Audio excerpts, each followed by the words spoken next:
Movie Time is produced by John DeSando. Listen to the shows and read reviews online at WCBE.org. I'm John DeSando. I'm Hope Madden. This is It's Movie Time. And we have a film. Well, here we go. Let me do this. Well, it's certainly nice to have you here, John.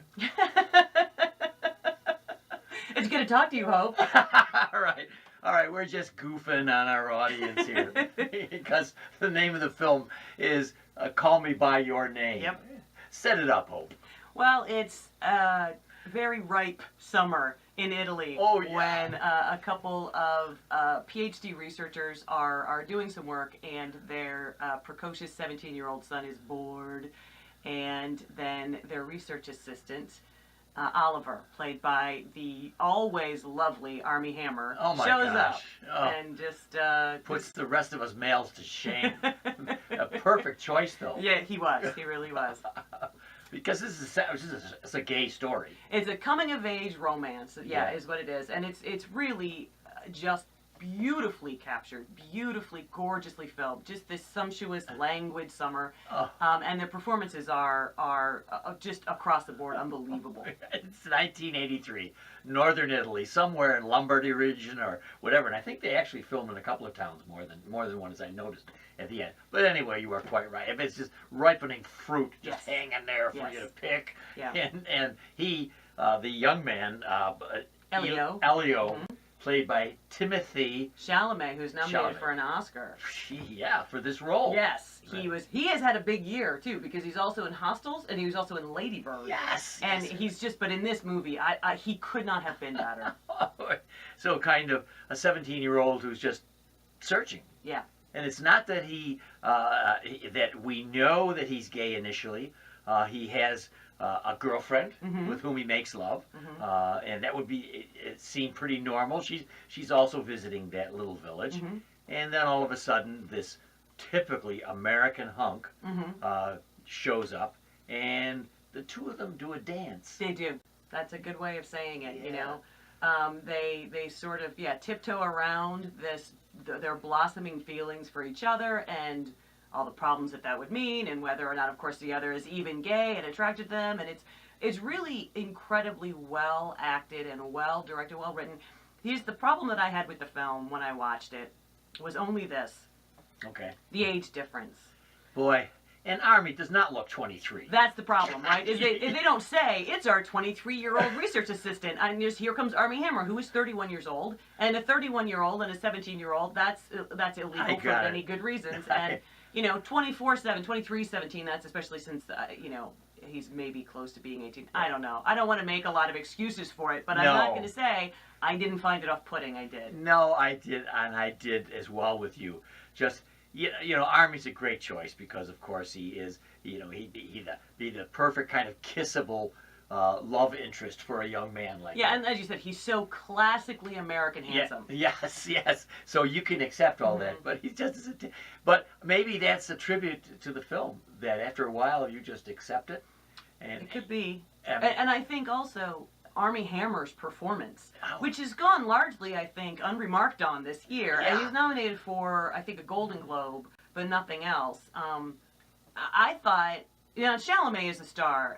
His performance is just breathtaking. But I thought Armie Hammer was the perfect support to him. Yes. And it was a really brave, I thought, performance and beautiful. Yeah. And if anybody thinks it's easy to play what kind of offhanded American Good Time Charlie is not easy at all. His phrase later is just typical of how they're so miffed by this casual American. Every time he leaves them, he says later, and they pick it up. It's kind of a cute little business. But in the end, it's not easy. No, and then he winds up being quite sympathetic.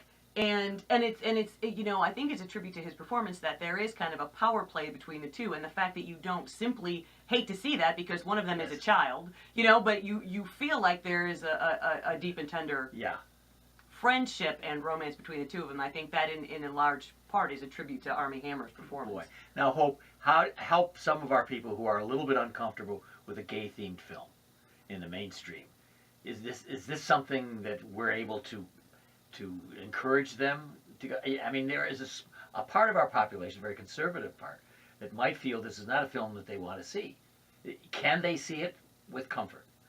I don't know. I mean, it's somewhat sexually explicit, but it would be really a shame to miss it. Yeah, and I would say not as explicit as it could have been. Oh, sure. There's a lot of cutaways. Yeah. It's funny because I think you've characterized it right. It is a romance, regardless of same sex. It is just a very beautiful story told in a beautiful part of the world, and a lyrical summer time. Yep. Between two human beings, and it's a terminal relationship. You know, I mean, He's making 2 sequels.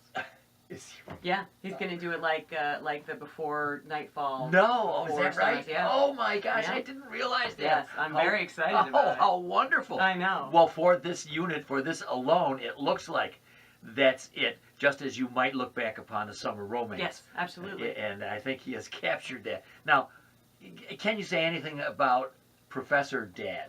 Oh, Michael Stuhlbarg. I knew you would. I knew you would. You know, first of all, how he looked so unsettlingly like Robin Williams. Yes, you are right. In this movie that I just couldn't help but stare at him. And it's a very low-key, very small supportive role until he just gets this one soliloquy toward the end of the film. Couldn't possibly have delivered it any more beautifully, any more tenderly, any more perfectly. It was such a kick in the heart, that moment on the couch. It was just stunning. This is in an art film, this is the moment that you've waited for, when one of the insightful character kind of gives you a gloss over the whole film. Sure. And the whole spirit of it. And this speech is beautifully done because it applies to any parent, anywhere, at any time. Right. Particularly liberal parents who brought up a kid to be free and make his choices. And here they are. There's pain involved. Yeah.